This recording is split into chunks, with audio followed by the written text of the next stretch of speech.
channel YouTube akuntansi secara detail sampai akhir.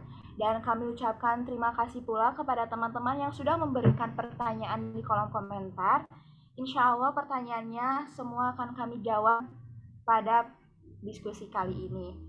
Nah, sudah kami tampung ada beberapa pertanyaan yang akan kami jawab.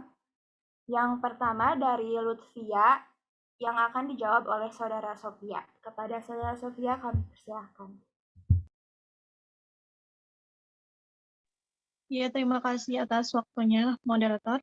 Langsung saja, sebelumnya saya akan bacakan dulu pertanyaannya dari Lutfia Lajuan Akmal.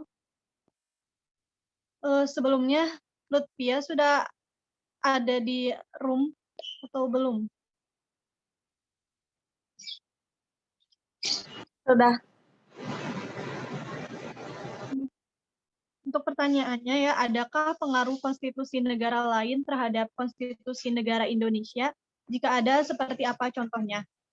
Nah, seperti yang saya tahu ya, yang saya baca juga tidak ada pengaruh antara konstitusi negara Indonesia dengan negara lain, karena pada hakikatnya konstitusi itu merupakan hukum dasar tertinggi yang memuat hal-hal mengenai penyelenggaraan negara itu.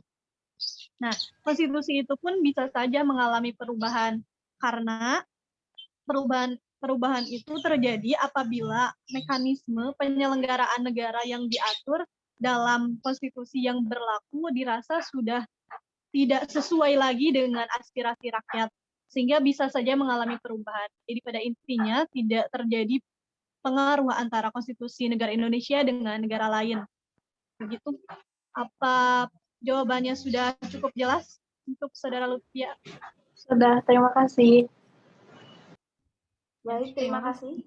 Lanjut ke pertanyaan berikutnya, pertanyaan dari Meila yang akan juga dijawab oleh Saudari Sophia.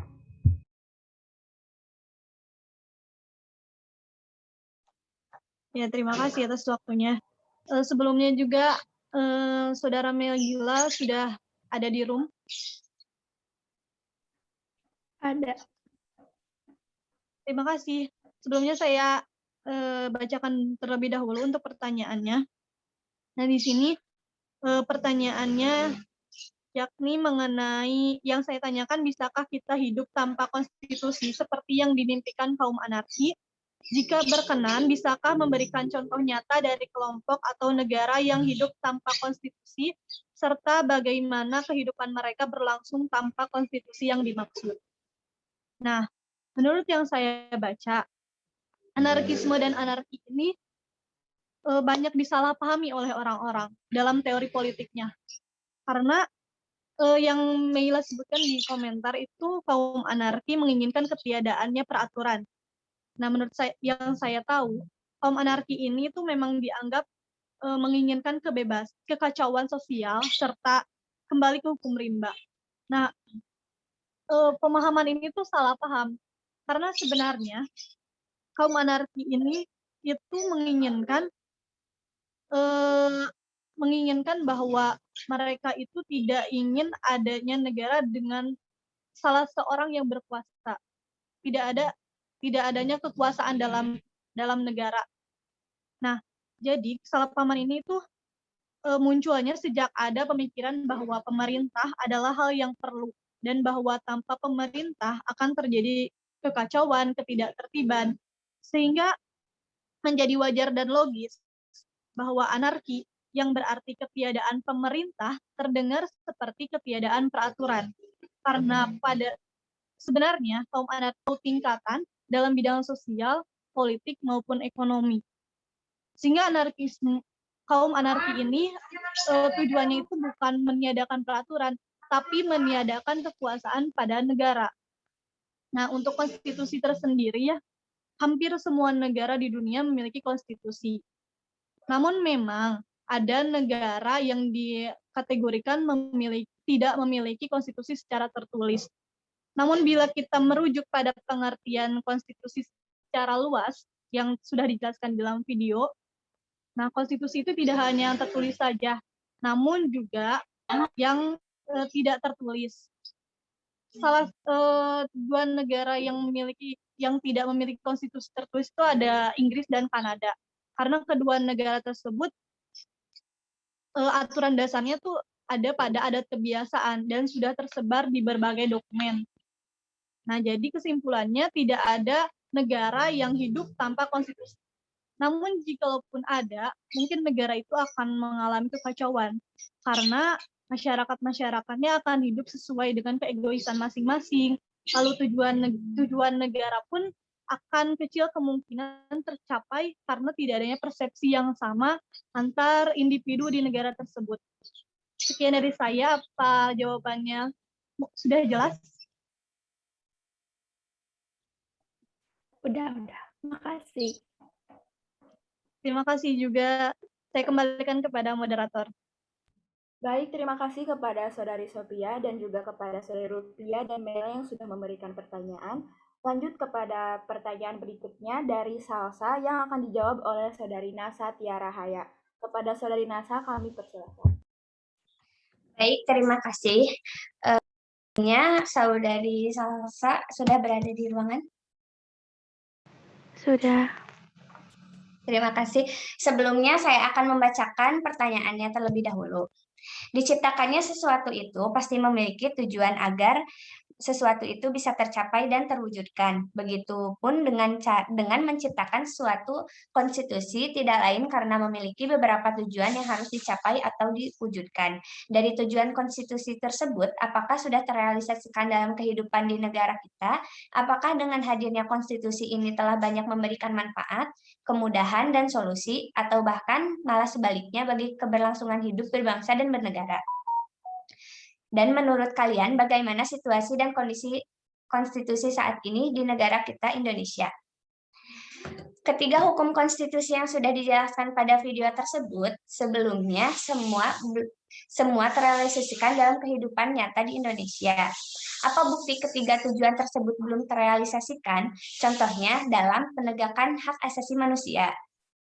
Faktanya, pelaksanaan hak asasi manusia yang ada di Indonesia masih jauh dari kata ideal bahkan sempurna. Tujuan dari cita-cita utama pelaksanaan hak asasi manusia di Indonesia adalah keadilan sosial bagi seluruh rakyat Indonesia.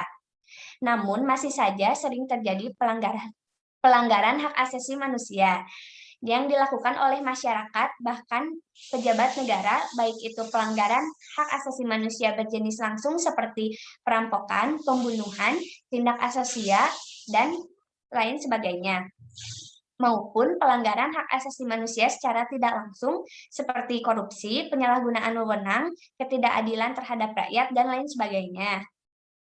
Dalam praktiknya, hak dan kewajiban itu sering bertentangan atau tidak seimbang. Sebagaimana contoh warga negara tidak memiliki hak dan kehidupan yang layak. Namun, tidak menutup kemungkinan sebenarnya konstitusi yang sudah dibuat itu bisa menjadi manfaat, solusi bagi kehidupan berbangsa dan bernegara. Hanya saja dalam praktiknya tidak terlaksanakan sesuai konstitusi yang dibuat. Nah, untuk Saudari Salsa, apakah jawaban saya untuk menjawab pertanyaan Anda sudah cukup puas? Jika tidak, mungkin untuk lebih jelasnya ada yang ingin menambahkan mungkin dari kelompok saya? Silakan. Ya, kami memberikan kesempatan seluas-luasnya kepada teman-teman. Jika ada yang ingin menyanggah, menambahkan, atau memperjelas jawaban, silakan. Sebelumnya, mohon maaf, untuk Salsa, apakah jawabannya sudah merasa puas atas pertanyaannya? Sudah. Terima kasih. Baik. Sama-sama. Saya kembalikan kepada moderator. Baik, terima kasih kepada Saudari Nasa dan juga Saudari Salsa yang sudah memberikan pertanyaan. Lanjut kepada pertanyaan berikutnya yang akan dijawab oleh Hasna Rahmayanti, pertanyaan dari Nur Hafiza dan Rismawati. Kepada Hasna Rahmayanti, saya persilahkan. Baik, terima kasih atas waktunya untuk moderator. Di sini saya akan menjawab pertanyaan dari Nur Hafiza terlebih dahulu. Untuk Saudara Nur Hafiza, apakah sudah ada di room? Ada. Oh, baik. Saya akan membacakan dua pertanyaannya.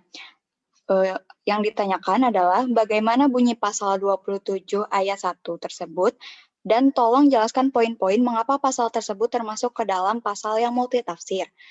Nah, jadi isi dari pasal 27 ayat 1 tentang asusila berisi setiap orang yang dengan sengaja dan tanpa hak mendistribusikan dan atau mentransmisikan dan atau membuat dapat diaksesnya informasi elektronik dan atau dokumen elektronik yang memiliki muatan yang melanggar kesusilaan. Nah, poin-poin yang menyebabkan pasal tersebut multitafsir yaitu misalkan frasa melanggar kesusilaan.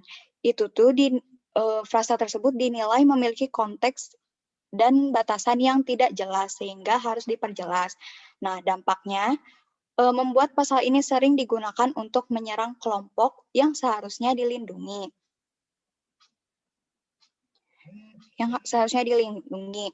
Ya, untuk pertanyaan Nur Hafizah, apakah sudah jelas?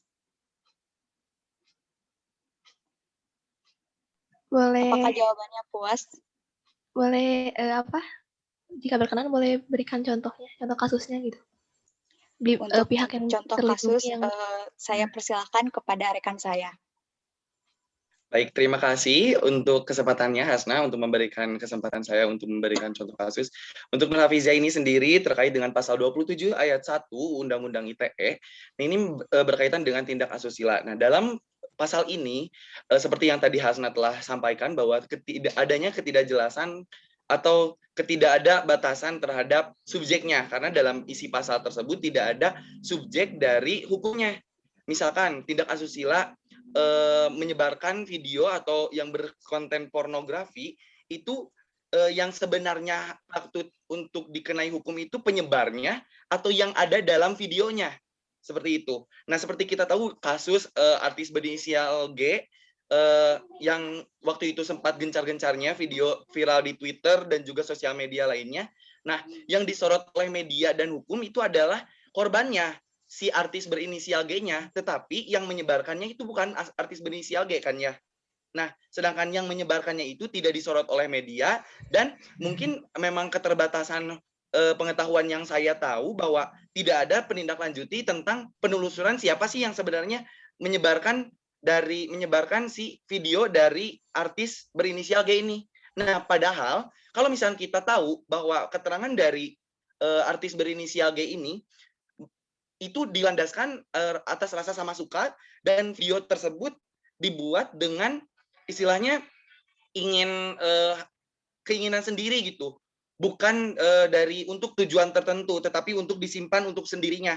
Nah, maka dari itu sebenarnya apabila ada istilahnya kejelasan subjeknya, apabila ada kejelasan yang patut untuk dikenai hukumnya dalam pasal tersebut, maka itu tidak akan menjadi pasal karet atau pasal yang bersifat multi interpretasi atau multi tafsir tersebut. Seperti itu Nur Hafizah, apakah jelas menjawab? baik, terima kasih. Ya, siap.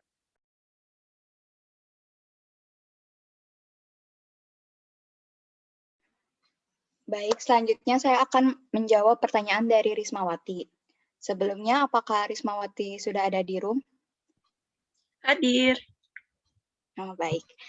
Di sini saya akan membacakan pertanyaan Rismawati terlebih dahulu. Pertanyaannya, bisakah untuk lebih dijelaskan lagi masing-masing pasal yang multitafsir tersebut di bagian mananya yang dianggap multitafsir sehingga menimbulkan kesalahpahaman berbagai pihak? Dan menurut kelompok kalian, seberapa bahayakah dampak yang ditimbulkan dari undang-undang multitafsir tersebut, baik dari sisi pemerintah maupun masyarakat? Nah, jadi telah dijelaskan ya, kalau misalkan apa sih pasal karet yang ada di Undang-Undang ITE itu ada 9 pasal. Yang pertama itu yaitu pasal 26 ayat 3. Itu tuh tentang penghapusan informasi tidak relevan. Nah, masalah yang ditimbulkan itu adalah sensor informasinya. Yang kedua, pasal 27 ayat 1 tentang asusila. Nah, dampaknya tuh menghukum korban kekerasan berbasis gender. Yang ketiga, pasal 27 ayat 3 tentang pencemaran nama baik. Nah, masalah yang ditimbulkan itu adalah representasi publik yang mengkritik pemerintah. Yang keempat yaitu pasal 28 ayat 2 tentang ujaran kebencian. Masalah yang ditemukan itu adalah represi minoritas agama. Yang selanjutnya pasal 29 tentang ancaman kekerasan. Nah, masalah yang ditimbulkannya itu adalah pempidanaan orang yang mau melapor ke polisi. Pasal 36 tentang kerugian, masalahnya itu yaitu memperberat hukum pidana deformasi. Selanjutnya, pasal 40 ayat 2A tentang muatan yang dilarang. Masalah yang ditimbulkan itu yaitu hoaks termasuk muatan yang dilarang. Selanjutnya, pasal 40 ayat 2B tentang pemutusan akses. Masalahnya itu yaitu peran pemerintah lebih diutamakan dari pengadilan. Selanjutnya yang terakhir yaitu pasal 45 ayat 3 tentang ancaman penjara. Masalahnya yang ditimbulkan yaitu penahanan di saat penyelidikan. Nah, untuk dampak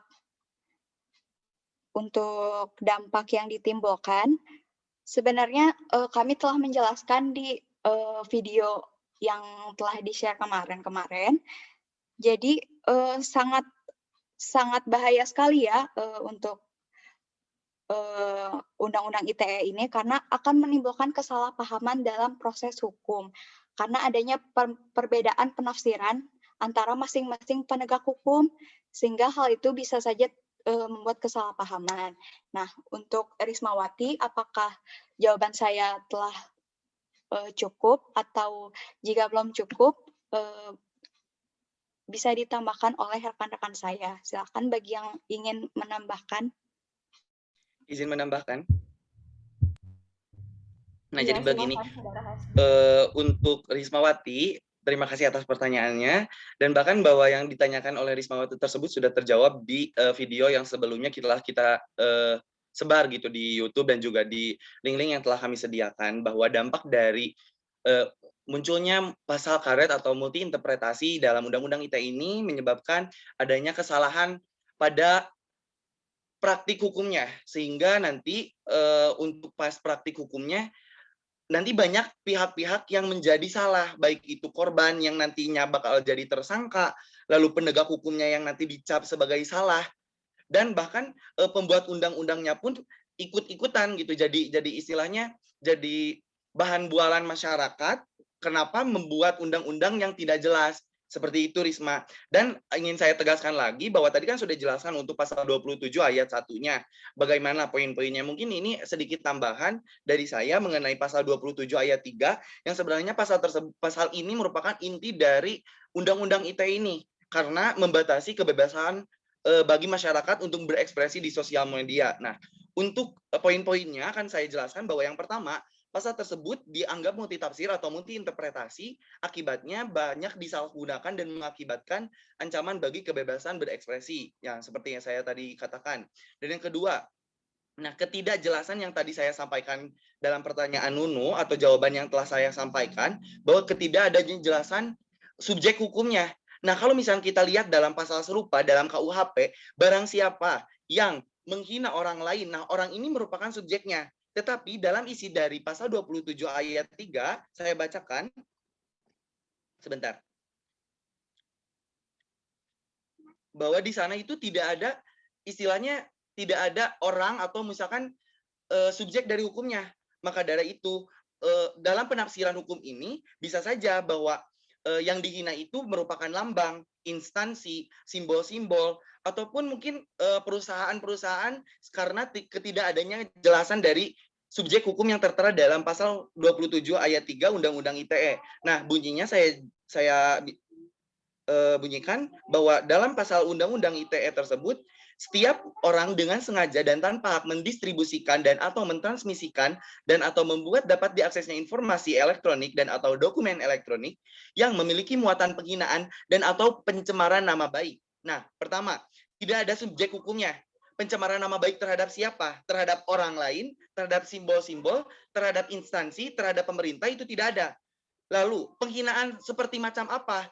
Karena nanti dapat dikategorikan penghinaan ini hukumannya berapa lama, lalu penghinaan ini sehingga menyebabkan kerugian sebesar sekian hukumannya berapa besar itu tidak bisa dijelaskan dalam pasal undang-undang ini.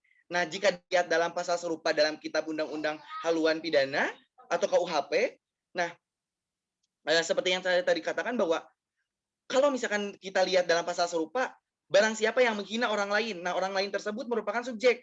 Jadi ada kejelasan, dalam pasal ini tidak ada kejelasan. Makanya pasal ini disebut dengan pasal karet atau multi interpretasi, kita disebut juga dengan multi tafsir karena tidak ada kejelasan dalam istilahnya edukasi terhadap penegak hukumnya juga tidak ada, edukasi terhadap masyarakatnya juga tidak ada, sehingga menyebabkan dampak yang lebih besar tadinya keseluruhan, nanti pada praktiknya itu menjadi cacat hukum, teman-teman. Seperti itu.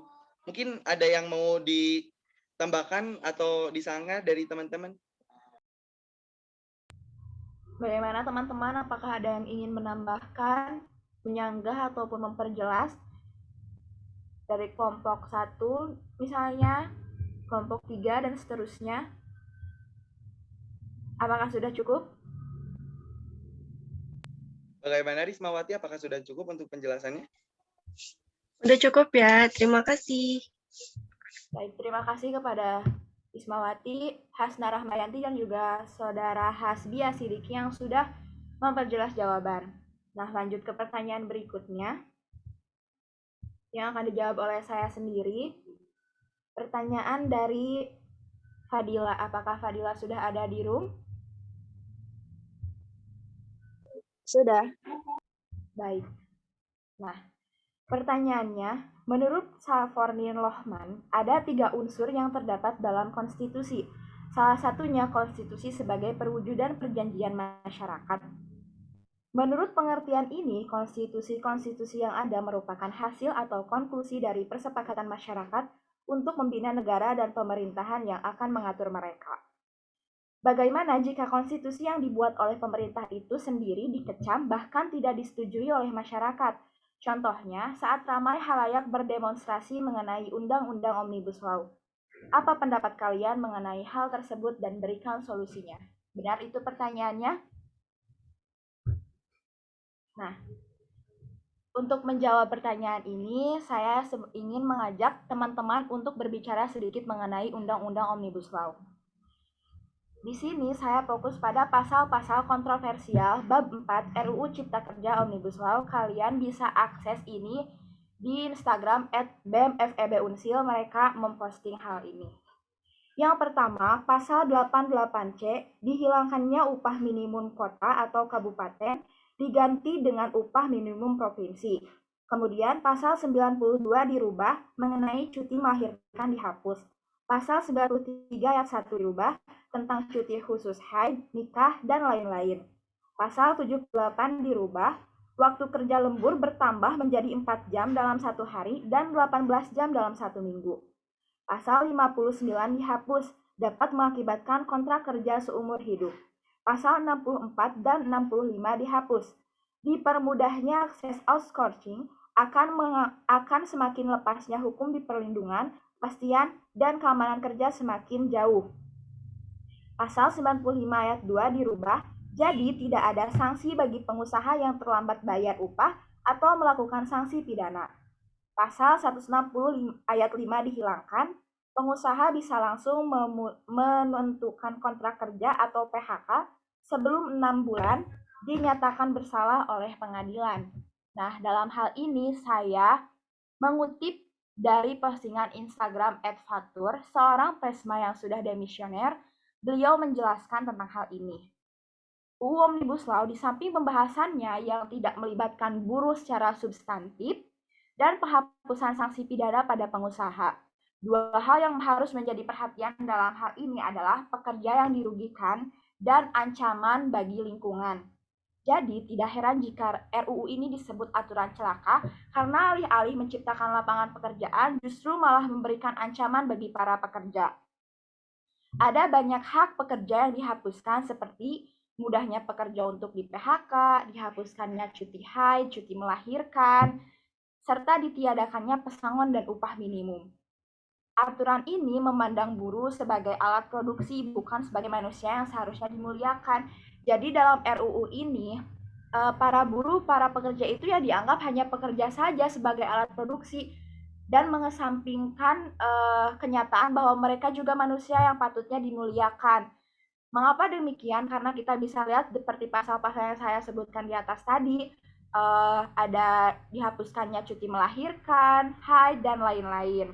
Nah, lewat rencana Omnibus Law, pemerintah juga berencana membuka keran investasi dan menyederhanakan izin dengan mengabaikan lingkungan.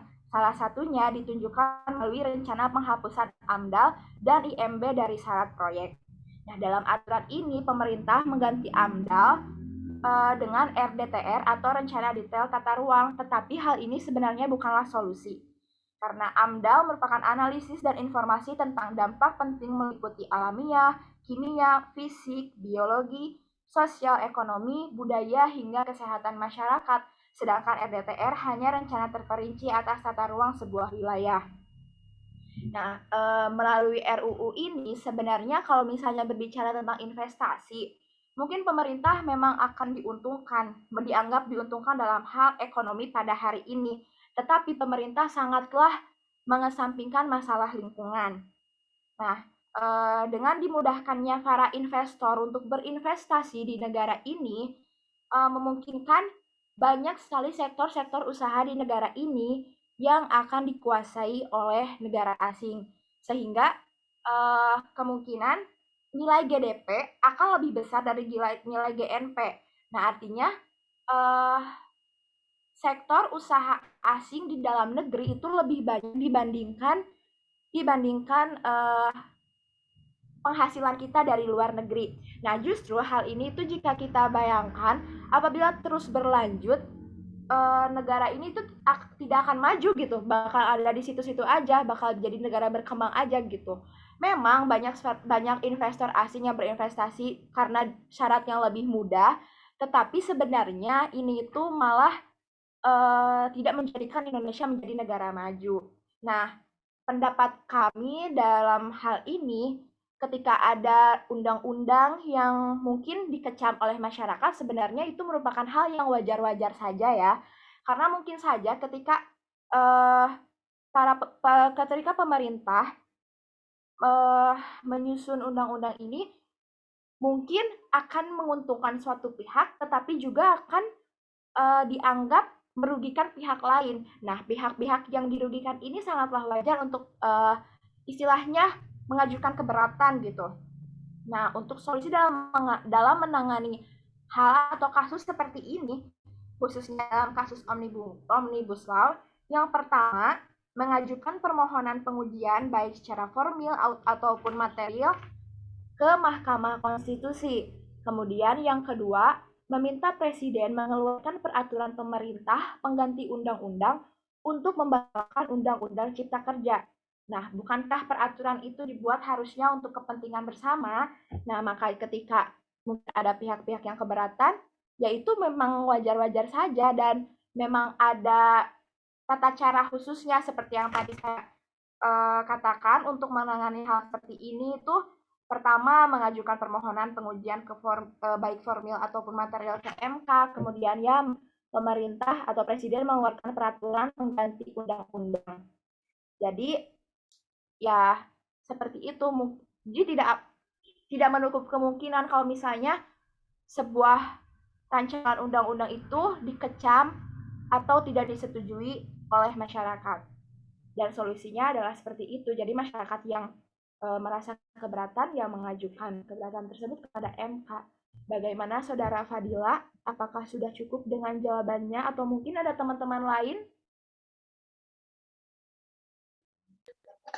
Baik, terima kasih ya Sinta atas penjelasannya.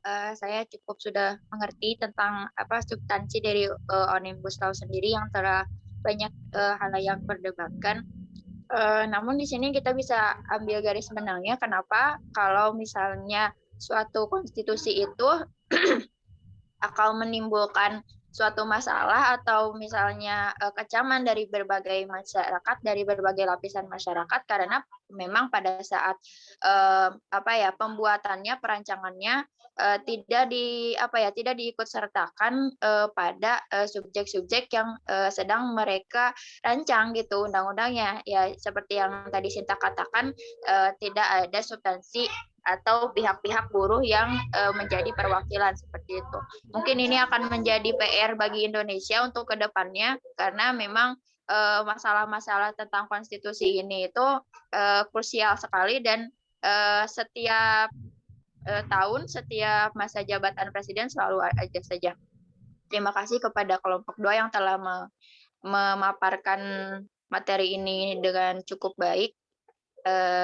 Semoga kedepannya kelompok ini juga kelompok yang lain bisa lebih baik. Terima kasih. Iya, terima kasih Saudara Fadila yang sudah memberikan pertanyaan dan apresiasinya. Saya ucapkan terima kasih banyak. Jika tidak ada yang ingin menyanggah ataupun menambahkan, saya akan lanjut ke pertanyaan berikutnya dari Saudari Elis. Apakah Saudari Elis sudah ada di room? Sinta. Baik. Konstitusi merupakan pembahasan yang cukup menarik, apalagi apabila kita kaitkan dengan konstitusi di negara kita tercinta ini.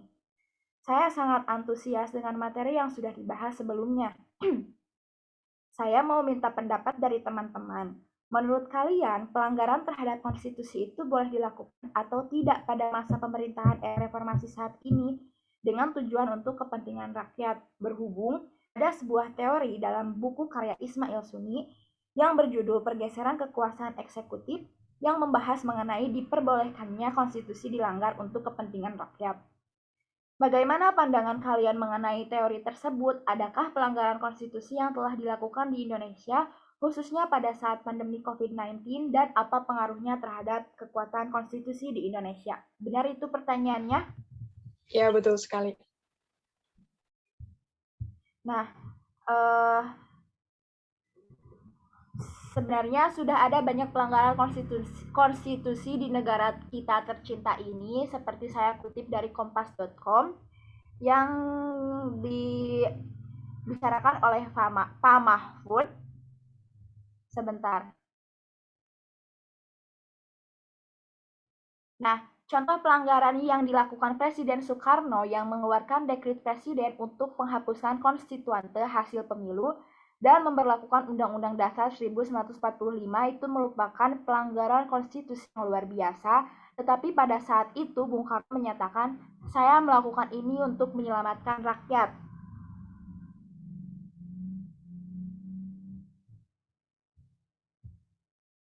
Selanjutnya, contoh berikutnya adalah adanya pelanggaran konstitusi dengan alasan untuk menyelamatkan rakyat di era Orde Baru. Kala itu, proses penurunan Presiden Soeharto juga termasuk pelanggaran konstitusional, namun proses itu mendapat dukungan dari masyarakat. Nah, memang teori itu memang ada ya, karena kalau menurut saya, mungkin saja teori itu masih bisa diterapkan di era reformasi saat ini, karena tujuan konstitusi juga kan untuk kepentingan rakyat. Nah, apabila memungkinkan untuk gimana ya? Sebenarnya emang konstitusi itu harusnya harus banget untuk ditaati. Tetapi pada saat era COVID-19 sendiri ini, untuk kepentingan rakyat, sebenarnya pemerintah juga sudah melanggar beberapa hal seperti halnya misalnya anggaran yang seharusnya misalnya untuk vaksinasi itu adalah sekian gitu, tetapi karena untuk kepentingan rakyat jadinya si anggaran itu difokusin untuk vaksinasi gitu. Terus adanya pelanggaran konstitusi dalam aturan tentang sanksi penundaan atau penghentian bansos terhadap orang yang menolak vaksin. Nah, Pasal 28H ayat 3 UUD 1945 menghendaki setiap warga negara berhak atas jaminan sosial. Bansos adalah termasuk jaminan sosial. Jika ada penundaan atau bahkan penghentian jaminan sosial, maka pemerintah tidak sejalan dengan amanat konstitusi. Sedangkan pada saat ini kita juga mendengar ya bahwasannya kalau misalnya ada masyarakat yang mendapat bagian bansos tetapi mereka itu menolak vaksin misalnya. Nah, mereka itu akan dihentikan bansosnya. Sebenarnya ini tuh melanggar konstitusi, tapi mungkin pemerintah melakukan hal ini juga untuk mengerem COVID-19 gitu. Tapi ya memang melanggar. Sanksi penghentian jaminan sosial dalam Perpres juga tidak sesuai dengan pasal 34 Undang-Undang Dasar 1945 yang mana mengamanatkan negara untuk mengembangkan jaminan sosial guna memberdayakan masyarakat yang lemah. Sanksi berupa penundaan atau penghentian jaminan sosial semakin membuat masyarakat tertekan, terutama mereka yang sudah terdampak sosial secara ekonomi dan membutuhkan bantuan sosial. Di saat COVID-19 ini kan banyak sekali ya masyarakat yang terdampak dalam hal ekonomi gitu.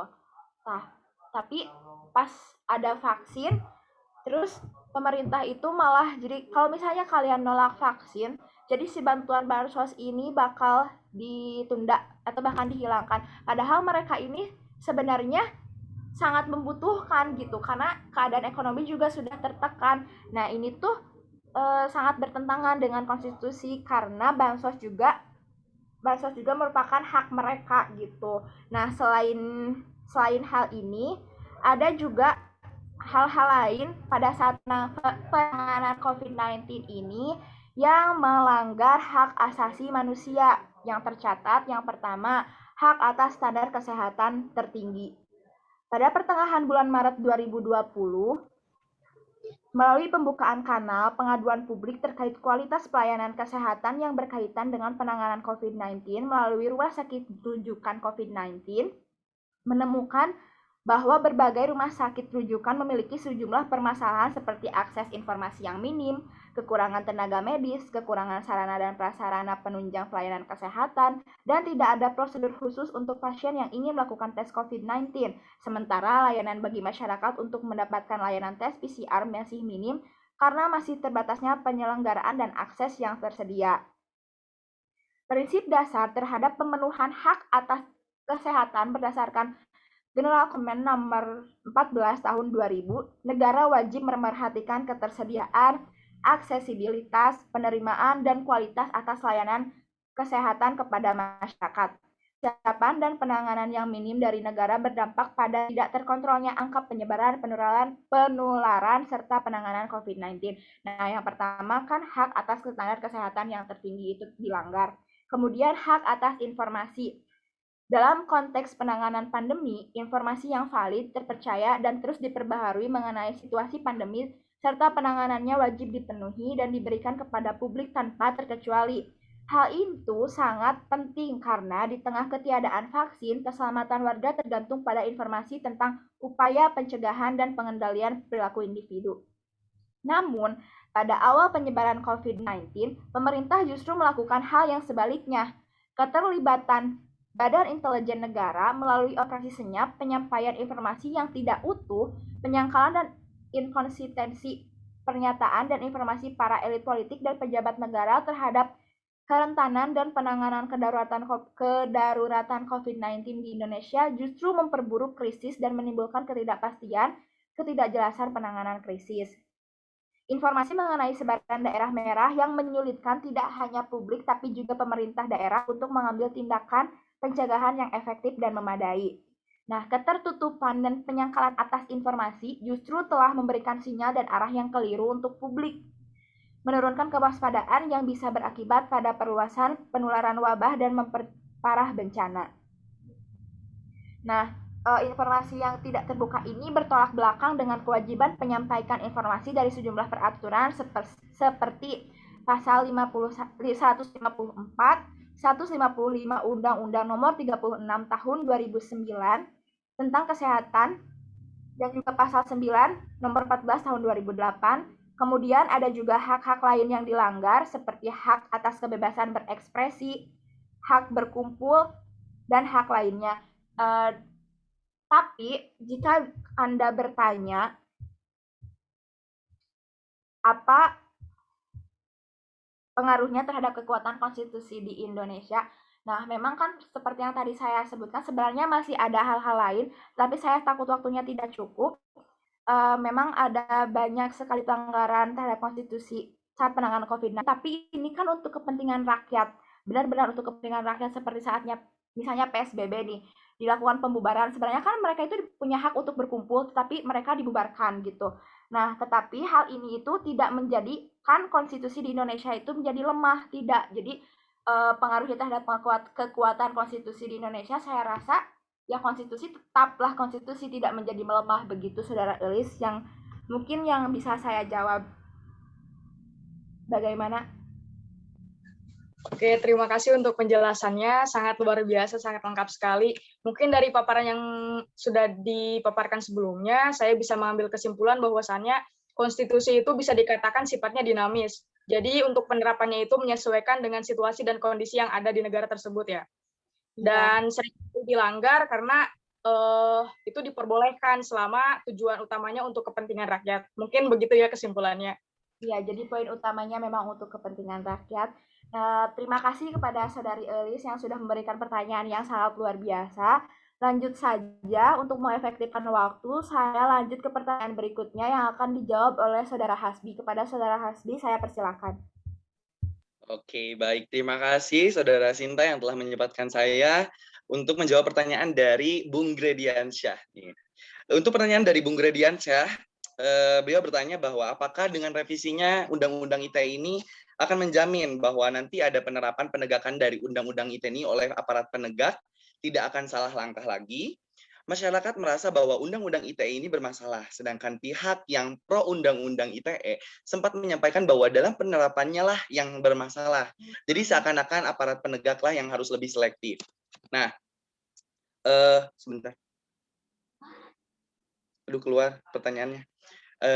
Pihak berselektif. Nah, tidak mempersalahkan pasal-pasal yang dianggap pasal karet. Bahkan wacana Presiden terkait adanya revisi Undang-Undang ITE ini seperti tidak akan terjadi karena pemerintah bersama DPR tidak memasukkannya ke dalam Prolegnas 2021. Apakah ada alternatif lainnya? Terima kasih. Wah, pertanyaan dari Bung Grediansyah ini sangat luar biasa sekali. Terima kasih Bung Grediansyah. Nah, mungkin jika teman-teman menyimak dari video yang telah kami sajikan di YouTube Akuntansi, itu ada segmen podcast di Bisikatsu, bincang-bincang diskusi angkat isu. Nah, dalam bincang-bincang diskusi angkat isu itu, nah dalam detik-detik terakhir nih, sebenarnya kita ingin berdiskusi tentang permasalahan Undang-Undang ITE ini. Apakah yang salah itu merupakan penegak hukumnya yang salah menegakkan hukum, atau korbannya memang yang melakukan kesalahan, atau pembuat undang-undangnya yang salah dalam membuat undang-undang. Nah, mungkin teman-teman di sini perlu diingatkan bahwa yang disampaikan Grediansyah itu mungkin ada benarnya, namun yang saya baca itu dari dpr.co.id, dalam revisi undang-undang ini sebenarnya sudah masuk dalam Prolegnas agenda 2020 sampai 2024. Oh, shit. Kalau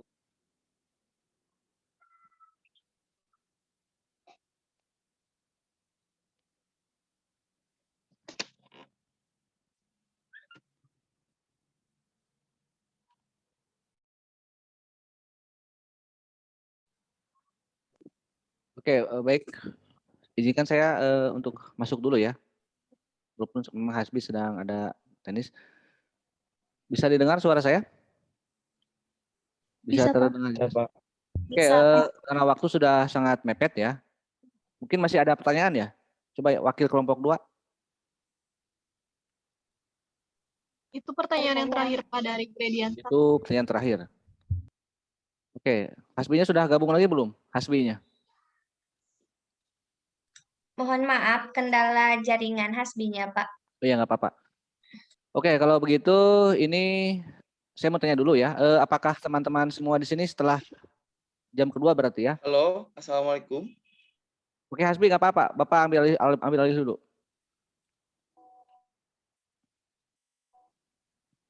Oke, apakah jam kedua kalian bentrokan ya? Ada yang kuliah lagi nggak? Enggak, Pak. Ada yang bentrok, ada yang tidak? Ada yang bentrok nggak? Ada, Pak. Ada. Ya, jika ada yang bentrok, ya silakan ya. Anda bisa otomatis untuk ikut keluar, untuk keluar. Jangan apa-apa, nggak perlu izin. Kalau yang bentrok, biar saya mungkin akan sekaligus menanggapi gitu ya. Karena ini kan direkam ya. Nanti saya akan selesai menanggapi semua pertanyaan. Kalaupun memang kalian ada yang keluar silakan, bagi yang masih mau menyimak silakan. Tapi ini akan saya rekam dan akan di-upload ulang. Terus yang pertanyaan berikutnya, kelompok 3 tentang apa coba minggu depan? Kelompok 3 ada nggak di sini? Konstitusi bagian 2, Pak. Oke, sudah ada videonya, sudah ada temanya belum? Halo, assalamualaikum. Untuk videonya belum, tapi untuk perumusan materi dan kasusnya itu sudah dipersiapkan. Oke, sebelum diupload dan sebelum diinikan, nanti boleh Anda dengar dulu ya. Khawatir tidak ada kesalahpahaman mengenai bab konstitusi ini. Oke, itu paling tidak teman-teman semua. Mohon untuk menyimak ya hal-hal yang akan saya komentari. Pertama memang terima kasih kepada kelompok 2 ya yang sudah cukup baik dan menarik penampilan maupun settingan-settingan yang lain ya, walaupun dari sisi konten ya tetap akan saya kritisi karena ini untuk perbaikan ya. Kalau Anda sudah benar, sudah baik ya buat apa misalnya ada perkuliahan, ada pembelajaran. Oke. Di luar konten ya, di luar persiapan ya, di luar penggalian masalah gitu kan. Tapi dari sisi isi mungkin ini harus kita pahami bersama ya tentang konstitusi ya. Sedangkan dari beberapa pertanyaan memang ini mengarah ke konstitusi gitu ya. Secara hakikat ya, secara esensi tentang bagaimana pengaruh konstitusi bagi negara ya. Bagaimana hidup tanpa konstitusi, tadi ada yang bertanya seperti itu ya. Ya, sama halnya mungkin ketika orang hidup tanpa cinta gitu ya. Mana yang lebih ini gitu kan, konstitusi itu. Jadi ini pertanyaannya luar biasa ya, sangat romantis dan filosofis sekali gitu. Tapi dari sisi masalah ini ya, bukan salah ya, di sisi masalah yang digali oleh kelompok 2 ya tentang UU ITE ini. Juga tadi ada pertanyaan mengenai Omnibus Law ya. Nah ini harus Anda bedakan, kalau memang ini Anda ingin habis-habisan menggali masalah UU ITE maupun Omnibus Law, itu lebih tepatnya lagi nanti di bab hukum ya, bab penegakan hukum. Ya itu. Itu lebih tepat karena itu masalah hukum ya. Nah, makanya di sini saya akan luruskan, kita harus bisa membedakan gitu ya. Mana itu hukum ya, hukum biasa, mana itu konstitusi. Nah, kalau konstitusi adalah itu hukum dasar ya. Ada yang tertulis, ada yang tidak tertulis. Ya. Kalau di Indonesia yang disebut dengan konstitusi yang tertulis ini gitu kan, Undang-Undang Dasar 45 yang sekarang berlaku. Jadi penggalian mengenai masalah konstitusi ya, makanya saya di awal menganjurkan coba misalnya ada gali misalnya mengenai tentang jabatan presiden, tentang itu yang terdapat dalam konstitusi. Kalaupun misalnya tadi juga ada yang mengarah sebenarnya, walaupun di sisi diskusi masalah UU ITE sebenarnya bagaimana ditinjau dari sisi konstitusi, ya. Sesuai nggak dengan konstitusi gitu kan? Kan salah satu fungsi konstitusi itu adalah undang-undang paling tinggi kan, Undang-Undang Dasar 45, di bawahnya kan ada TAP MPR, ada undang-undang. Nah, termasuk undang-undang ITE, undang-undang Omnibus Law yang di sanalah. Kalau misalnya kan jangan sampai undang-undang yang di bawahnya itu bertentangan dengan konstitusi gitu. Tadi juga betul misalnya, uji di Mahkamah Konstitusi, uji material gitu. Itu sudah ini. Jadi tinjauan ya. Nah, itu. Jadi trik untuk membuat judul ya tidak perlu kaku lah. Misalnya saya membuat judul, membuat tema ya di untuk Anda kelompokkan tentang konstitusi 1. Bukan itu juga nggak apa-apa misalnya. Kelompok 2 ingin menggali masalah kontroversi amandemen Undang-Undang 45 ya tentang masa jabatan presiden misalnya. Itu bisa aja itu menjadi tema besar ya dalam tagline di presentasi Anda. Lalu Anda kaitkan dengan masalah-masalah dengan teori-teori dari konstitusi itu sendiri. Itu kurang lebih ya. Jadi makanya sekali lagi harus bisa membedakan ya gitu ya. Mana itu konstitusi, mana itu undang-undang biasa ya. Dan jangan sampai undang-undang biasa itu ya tadi ya Omnibus Law maupun undang-undang ITE itu ditinjau aja misalnya. Tinjauan Anda kalau undang-undang Omnibus Law dari mana nih? Dari sisi hak asasi misalnya dari pasal 28. Apa sih misalnya? Apakah di dalam UU ITE itu ada yang bertentangan tidak dengan pasal 28 ya tentang kebebasan berkumpul, berserikat, menyatakan pendapat gitu kan. Lalu kenapa misalnya harus seperti itu? Atau tadi juga ada yang dikatakan kan sebenarnya yang bagi yang kontra UU ITE misalnya kan sudah ada KUHP, sudah kita undang-undang hukum pidana misalnya. Jadi nggak perlu misalnya ada undang-undang ITE. Atau salah di penegakannya. Sebenarnya itu bisa ya. Tapi kalau ingin lebih dalam mengenai ini, mungkin ini juga catatan bagi nanti di kelompok penegakan hukum ya dan hak asasi manusia. Itu silakan. Oke itu ya. Jadi kalau misalnya ada multi tafsir dalam undang-undang ITE tadi ya bisa diuji ke Mahkamah Konstitusi ya mau itu karena bahasanya adalah DPR gitu kalau undang-undang itu. Kalau konstitusi itu bahasanya nanti oleh MPR oleh Majelis Permusyawaratan Rakyat. Tadi yang mengatur bagaimana tentang tujuan negara, tentang lembaga-lembaga negara, tentang presiden, tentang apa gitu ya. Misalnya ketika misalnya Anda menggali masalah undang-undang Omnibus Law tentang ekonomi, apa sih yang termuat dalam konstitusi kita? Ya, Anda baca pasal 33 kan? Itu kan sebenarnya hukum dasar kita dalam hal ekonomi. Lalu kemudian muncul undang-undang tentang Omnibus Law yang harusnya mengatur mensejahterakan rakyat sebagaimana termuat dalam konstitusinya. Berarti bermasalah undang-undang itu. Kita uji misalnya warga negara ke Mahkamah Konstitusi. Kita kritisi gitu kan itu. Itu ya kurang lebih untuk kalaupun misalnya mau menarik ke sebuah hukum yang lebih praktis, tetap bahwa pola pikir di bab ini, di bab 3 ini adalah tentang bagaimana kita meninjau segala sesuatu itu yang sesuai dengan Undang-Undang Dasar 45 ya yang sekarang berlaku sebagai konstitusi di negara kita. Tadi juga betul ya bahwa memang dalam hal konstitusi itu kalau berbicara pengaruh negara lain ya tidak ada urusan sebenarnya kan negara itu berdiri salah satu negara berdaulat, negara merdeka itu dia memiliki konstitusi kan salah satunya. Memiliki undang-undang dasarnya selain memiliki ideologi dan dasar negara. Yang bagaimana dalam pikiran-pikiran itu di sana dikatakan bahwa itulah ya jiwa negara tersebut. Kalau kita melihat ya Undang-Undang 45 adalah jiwa bangsa kita. Sekalipun memang dalam beberapa pasal juga ada di sana yang mengatur masalah hubungan dengan luar negeri kan. Makanya ada politik luar negeri. Tapi juga tidak bisa menutup ya dalam beberapa negara modern yang berlaku sekarang ya dalam undang-undang dasarnya juga dalam konstitusinya juga tidak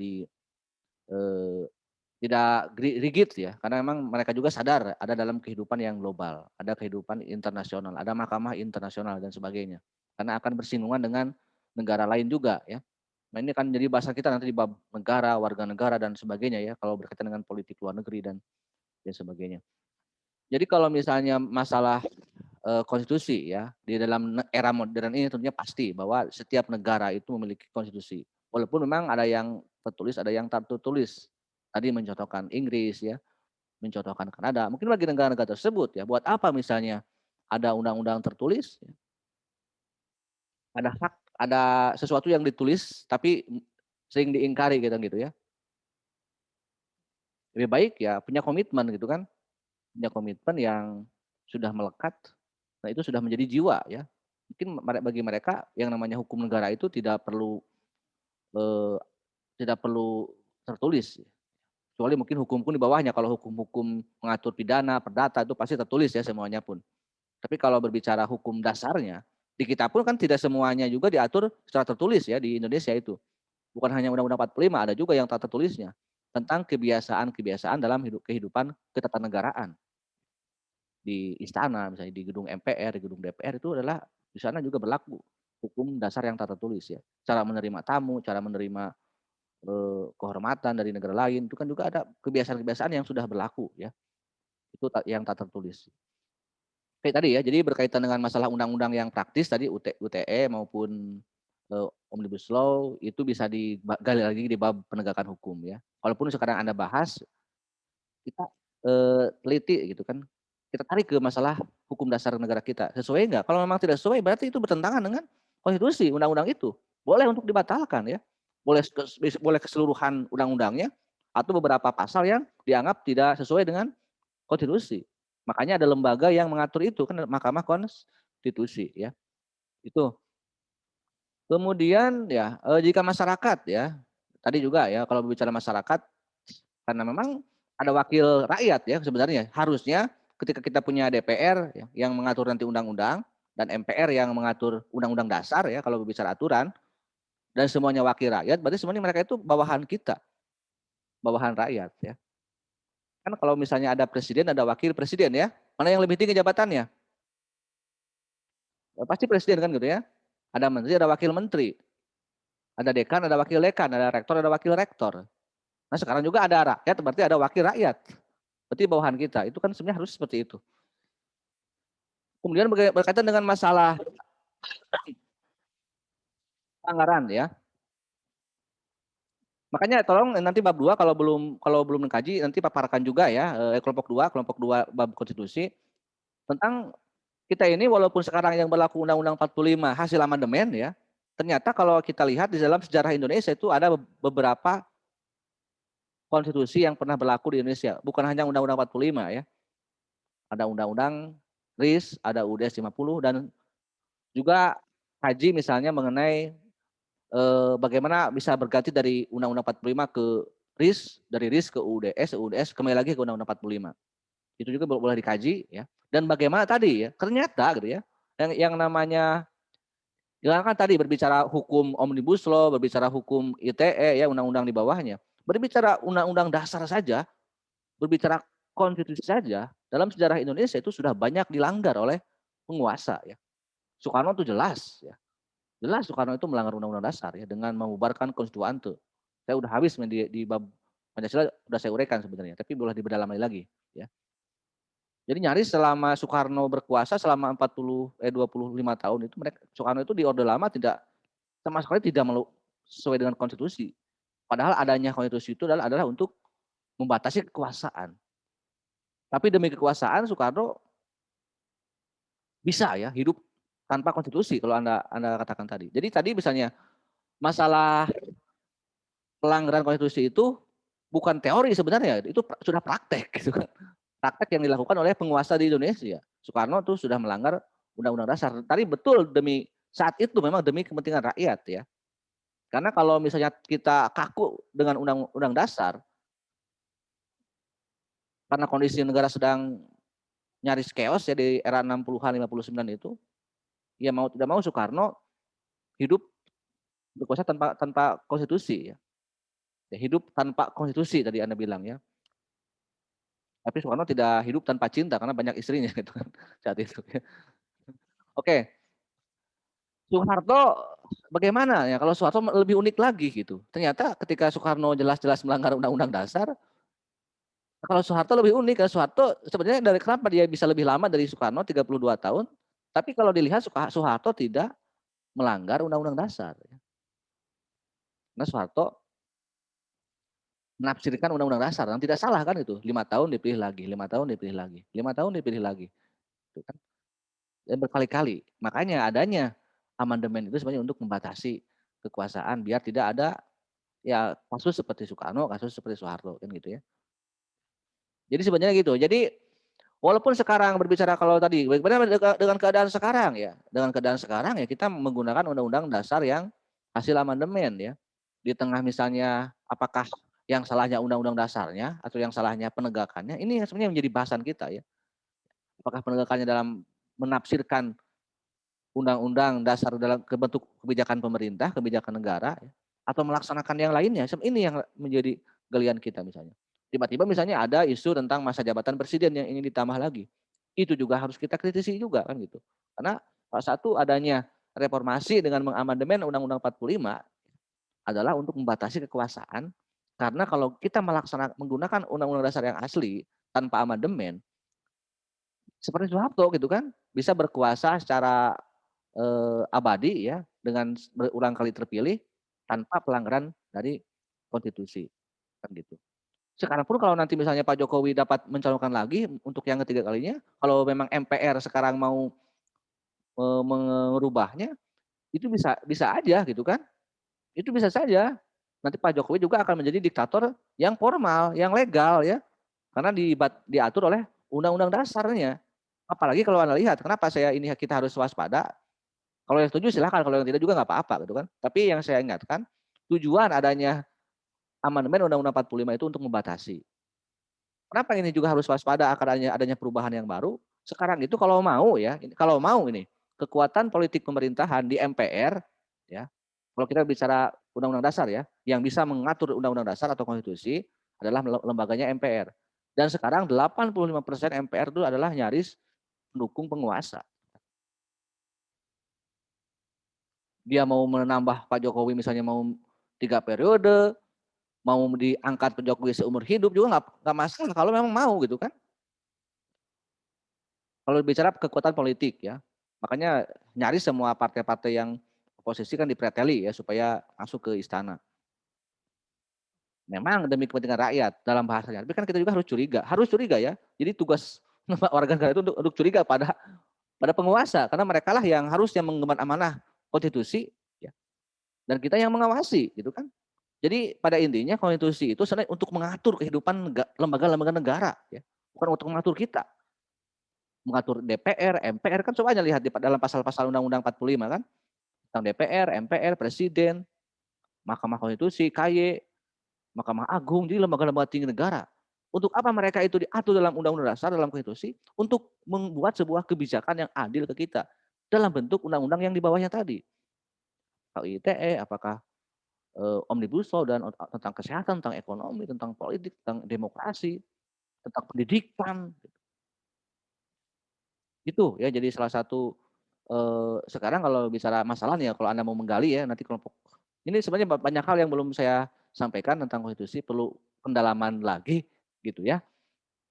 Mudah-mudahan kelompok, nah ini juga evaluasi bagi kelompok, karena mungkin tadi juga saya agak telat masuknya gitu ya. Jadi sudah bagus, sudah cukup bagus, tetapi memang tadi seolah-olah mengejar target ya gitu. Ada pertanyaan harus jawab nih, selesai gitu kan. Jadi kita santai gitu ya. Kalau nanti, walaupun misalnya kita hanya 1 jam, nggak apa-apa, kita santai saja, kita low saja gitu kan, kita enjoy saja gitu kan, ikhlas, nanti juga kita akan lebih tenang. Cuma itu aja, jadi tanggapannya, mudah-mudahan minggu depan kita masih belum selesai nih, masih banyak hal ya untuk pendalaman di bab konstitusi. Nah, ini memang 2 pertemuan ya untuk bab konstitusi, dan ini juga, kebetulan juga di kelas ini dibagi dalam 2 kelompok. Oke, sekian dulu dari saya ya. Karena juga saya sudah masuk harusnya kelas berikutnya. Mohon maaf apabila ada yang kurang berkenan, dan saya langsung serahkan ke kelompok 1 ya untuk menutup. Kan tadi yang membuka ini adalah kelompok 2. Silakan Untuk kepada moderator. pertanyaan yang belum dijawab disudahi saja, Pak. Kalau mau silakan. Kalau memang nggak, kalau masih ada silakan. Bagaimana Saudara Hasbi? Bagaimana Saudara Greg apabila saya menjawab, apakah tidak mengganggu untuk mata kuliah selanjutnya, Grediansyah? Soalnya cuma 1 lagi. Apakah Grediansyah ada di ruang? Oh, ada ya? Boleh, silakan, Wi. Ya.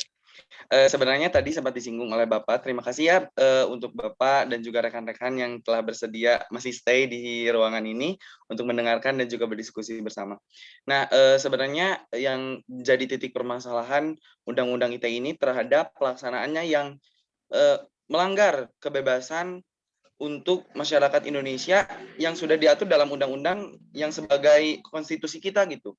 Nah, menurut Grediansyah tadi kenapa untuk revisi dari Undang-Undang ITE ini yang sudah jelas harus direvisi gitu ya, yang sudah jelas harus direvisi karena terlalu menyebabkan banyak permasalahan, baik itu dalam proses praktik hukumnya, untuk para penegak hukum, kita masyarakat, dan juga para pembuat hukumnya, itu sebenarnya sudah direncanakan pada Prolegnas atau Program Legislasi Nasional pada tahun 2020 sampai 2024.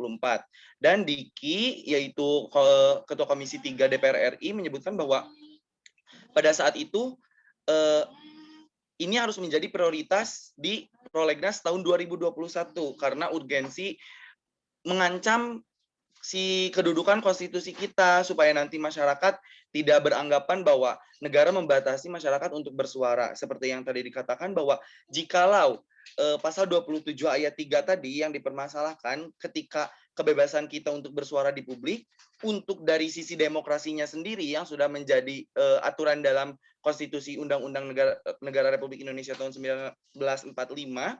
Nah, itu menjadi terbatas sehingga suara masyarakat menjadi terbungkam, dan itu menjadi hal yang istilahnya yang tadi sempat disinggung dan juga dikatakan oleh moderator kita Sinta Ajah Rajaki, itu menjadi pelanggaran konstitusi negara kita gitu teman-teman.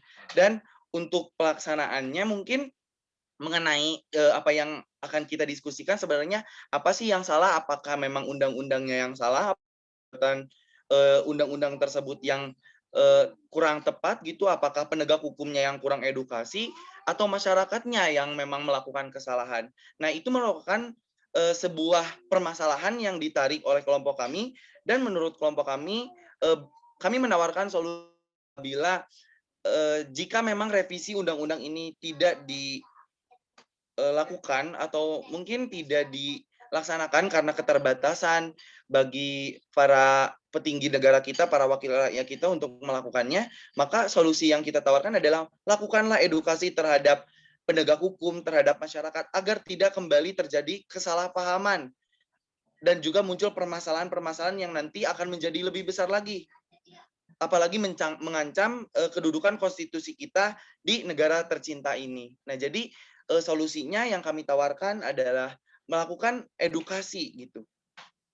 Edukasi terhadap masyarakat dan juga penegak hukum supaya tidak terjadi kesalahpahaman. Begitu Grediansah, apakah puas dengan jawabannya? Baik, terima kasih Haswi. Luar biasa sekali. Memang pembahasan UU ITE ini seperti masih jadi suatu perdebatan, sedangkan esensinya sendiri memang belum didapat gitu dari perdebatan tersebut.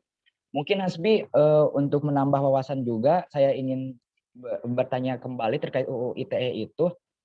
Berarti kan sebelum-sebelumnya setelah disinggung juga sama Hasbi bahwa dari subjek hukum dan objek hukum itu sendiri tidak jelas kan dalam penerapannya gitu, sehingga bisa dibilang multitafsir. Nah, untuk penegakan hukum itu sendiri ketika subjek hukum dan objek hukumnya tidak jelas, itu bagaimana aparat penegak hukum dalam menegakkannya? Sehingga timbul istilah mengkriminalisasi masyarakat yang lain gitu, yang istilahnya nggak bersalah jadi bersalah, yang tidak bersalah, dan juga sebaliknya gitu.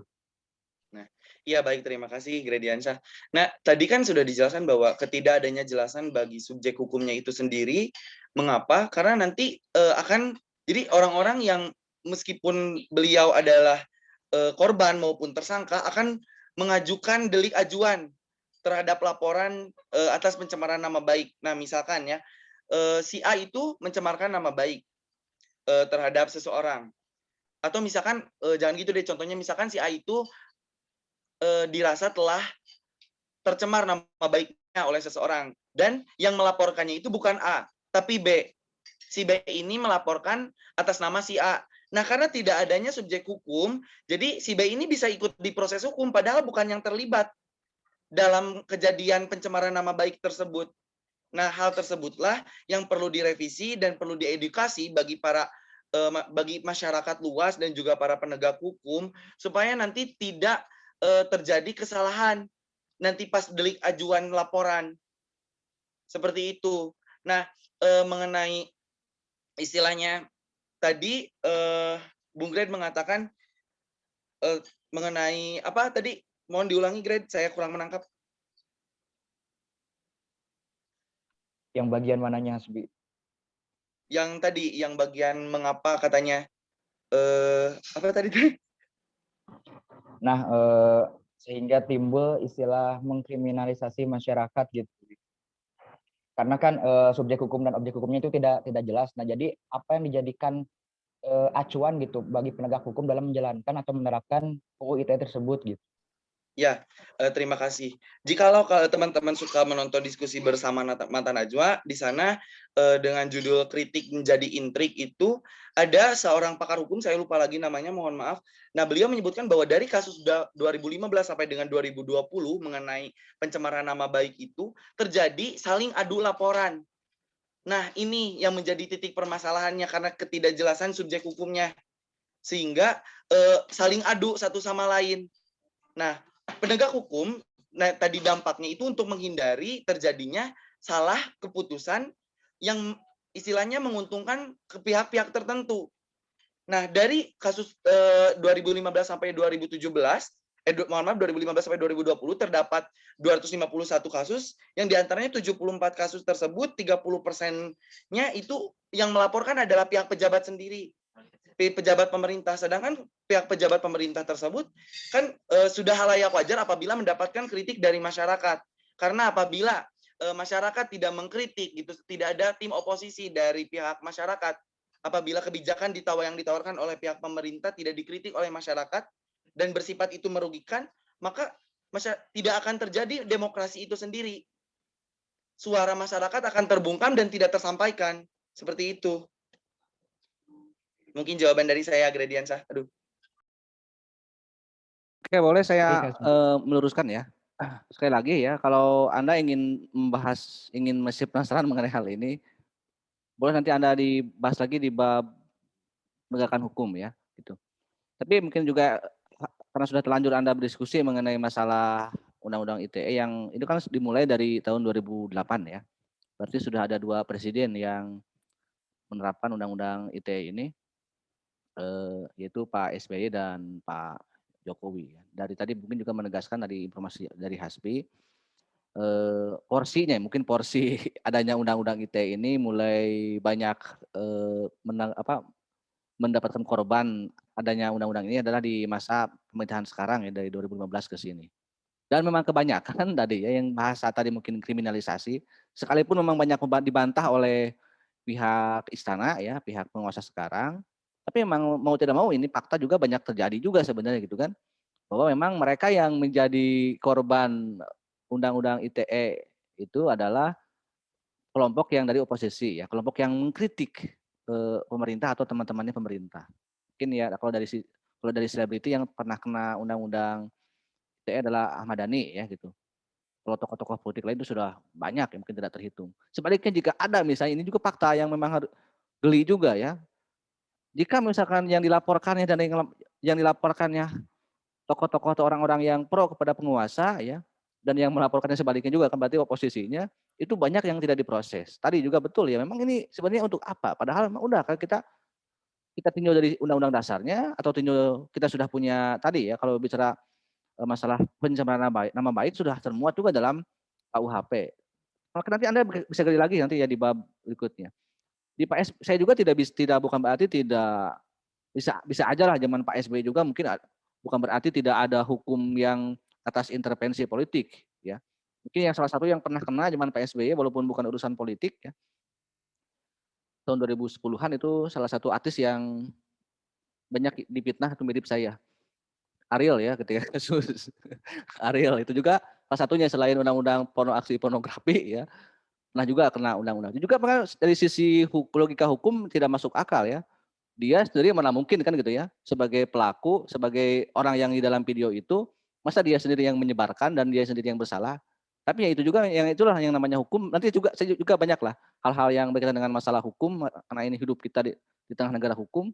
Dengan permasalahannya nanti akan saya habisi di bab sana kalau Anda lebih spesifik mengenai hal ini ya. Tapi tetap kalian terima kasih ya sudah cukup up to date, sudah cukup kritis menanggapi isu-isu yang memang ini sangat krusial ya.